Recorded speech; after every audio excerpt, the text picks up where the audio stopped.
Selamat malam teman-teman.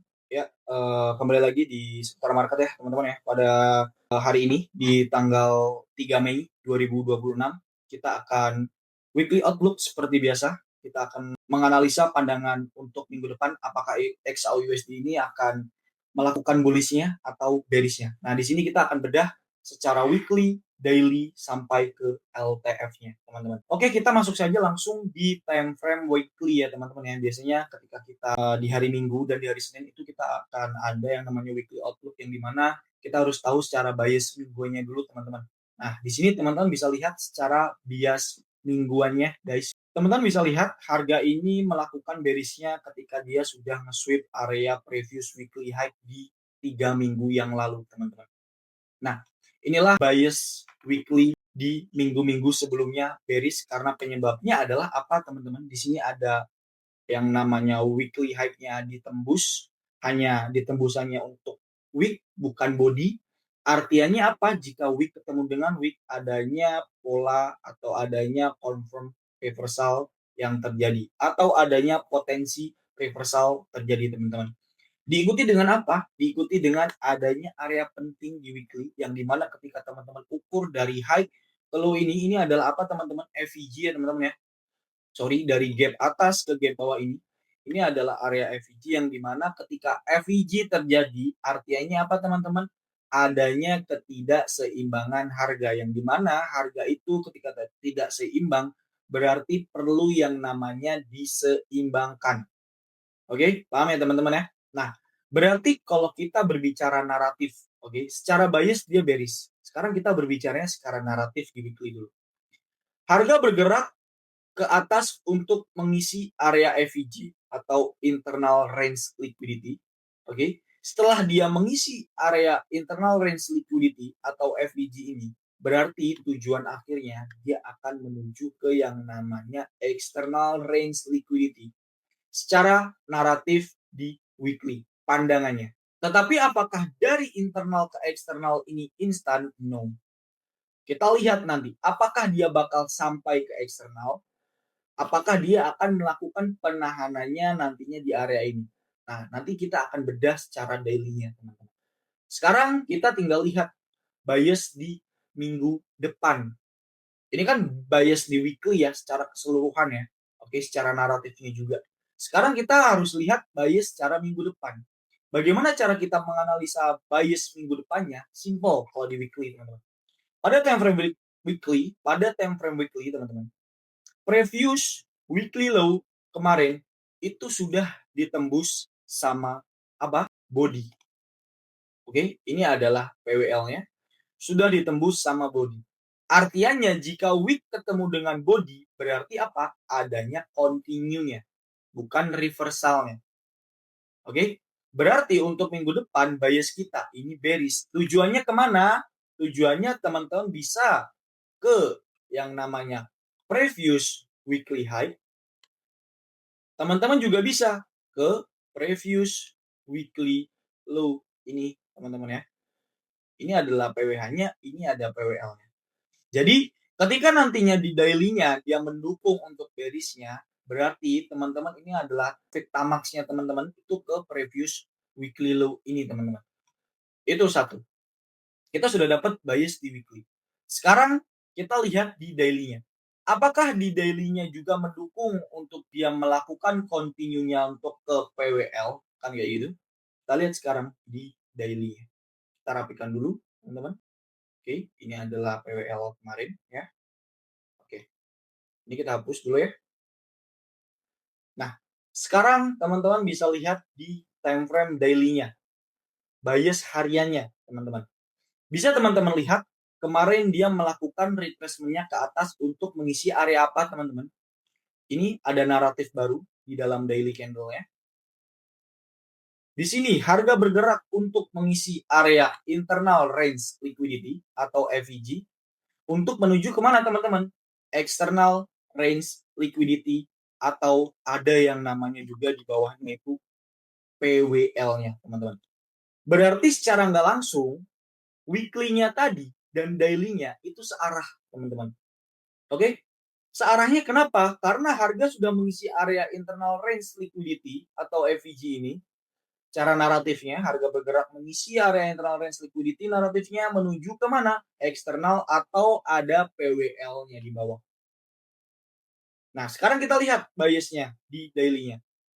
Teman-teman bisa lihat, harga adanya confirm yang namanya wick ketemu dengan wick atau liquidity sweep, teman-teman. Yang dimana previous daily high kemarin, oke, di hari Kamis, itu ditembus, akan tetapi penembusannya itu hanya sumbu, teman-teman, pada hari Jumat. Dan dia close-nya itu di harga 4614. Yang artinya adalah semakin kuat untuk dia melakukan continue bearish-nya karena liquidity sweep ini terjadi di area internal atau FVG-nya, teman-teman. Berarti sejalan dengan weekly tadi untuk pandangannya bearish. Secara naratif di daily juga mendukung untuk bearish-nya. Oke, berarti teman-teman, kita harus menandai yang namanya previous daily high-nya itu di mana. Ini adalah area PDH-nya. Oke, ini adalah PDH-nya. Kemudian PDL-nya itu di bawah sini, teman-teman. Nah, berarti fokus teman-teman di hari Senin dan Selasa itu adalah PDH dan PDL untuk target akhirnya atau target tamaknya, teman-teman. Karena kalau kita lihat secara naratif dan bias itu bearish. Berarti arah kita kemana, teman-teman? PDL. Semisal pun dia ke PDH, kita bisa antisipasi terjadinya yang namanya liquidity sweep lagi. Karena dia masih bermain di area apa? FVG atau internalnya. Kita udah tahu arah nih secara daily. Berarti fokusnya kemana, teman-teman? PDL. Selanjutnya, kita lihat di time frame yang semakin kecil. Contoh di 4 jam kita lihat. 4 jamnya, kemarin teman-teman lihat kan di outlook-nya yang saya kirim ke teman-teman itu dia ada responsif di OB-nya. Di 2 jamnya, di 1 jamnya.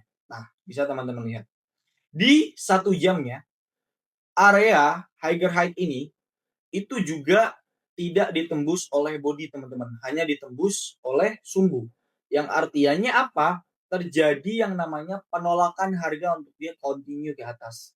Karena di sini ada apa tadi? Ada yang namanya internal range liquidity, teman-teman, atau FVG-nya. Berarti kalau kita mencari zona-zona safety untuk mengambil buy position ataupun sell position berdasarkan 1 jam, teman-teman bisa lihat area OB bawah ini dia belum disentuh. Dan teman-teman bisa mencari confirm di area 1 jam ini, guys. Untuk ambil buy-nya, untuk safety-nya. Kenapa di sini? Karena jika teman-teman lihat berdasarkan pola structure market, di sini ada yang namanya change of character atau MSS dan di bawahnya ini ada yang namanya stop hand-nya. Oke, ada MSS dan jika teman-teman ukur premium diskon ini masuk ke area apa, teman-teman? Area diskon. Nah, akan tetapi kita lihat secara biasnya tadi. Ingat, biasnya apa? Bearish. Naratifnya apa? Bearish. Tapi ini bisa jadi apa? Patokan ketika ada confirm di sini untuk ambil buy position untuk menuju ke apa? Target-target liquidity ketika dia nanti melakukan retracement-nya. Sekarang kita bedah di M15 menitnya. Nah, bisa teman-teman lihat di M15 menit. Secara pergerakan M15 menit structure market, dia itu menuju ke bawah, teman-teman. Bisa teman-teman lihat ada BOS dan ada BOS. Nah, sekarang kita hanya marking zona-zona mana untuk potensial dia melakukan bearish-nya atau bullish-nya. Kan seperti itu. Contoh, teman-teman bisa lihat di sini. Yang pertama, di sini ada yang namanya area order block sell-nya. Satu, di area mana? Di area premium. Berdasarkan apa? Berdasarkan MSS yang ini. Kemudian, di sini terjadi yang namanya BOS. Akan tetapi, teman-teman, jika teman-teman ukur dari high ini, oke, ke low yang ini, area ini masih di area diskon. Yang berarti kita bisa meminimalisir terjadi yang namanya apa? Inducement, teman-teman. Kalau teman-teman entry position di sini, it's okay, nggak masalah. Akan tetapi semisal nantinya dia melakukan, contoh dia melakukan retracement-nya ke atas, dia ke bawah, kemudian dia ke atas lagi. Nah, inilah yang disebut dengan inducement-nya. Dia mengambil area ini, kemudian dia ada confirm untuk melakukan bearish-nya lagi menuju ke PDL. Nah, jika teman-teman mengambil sell position yang aman, itu adalah zonanya 1 ini, 2 itu di area equilibrium ini. Itu. Jika teman-teman mau ambil buy position, paling safety itu ada di sini. Satu. Yang kedua, teman-teman bisa memanfaatkan zona demand yang baru muncul ketika kemarin market di jam 18 atau di jam 6 WIB. Ini adalah demand untuk teman-teman buy, dan ini adalah demand untuk atau order block untuk teman-teman buy, dan ini adalah sell untuk teman-teman mengikuti arah bias dan arah naratifnya. Nah, berarti kita punya kesimpulan. Secara naratif dan secara bias pada HTF-nya itu bearish, teman-teman. Akan tetapi secara struktur market di 1 jamnya, di 1 jamnya itu bullish berdasarkan MSS terjadi di sini. Dan jika kita lihat berdasarkan LTF-nya, dia sedang melakukan retracement-nya. Dan bila mana nantinya dia melakukannya ekspansinya, teman-teman bisa mengikuti bias dan naratif yang sejalan dengan HTF-nya. Nah, itu adalah weekly outlook di minggu depan. Buat pandangan teman-teman, agar teman-teman nantinya, misal di hari Rabu atau hari Kamis, itu teman-teman katakanlah nanti goldnya tiba-tiba bearish. Kita sudah menganalisanya bersama-sama di sini. Itu saja dari saya. Terima kasih.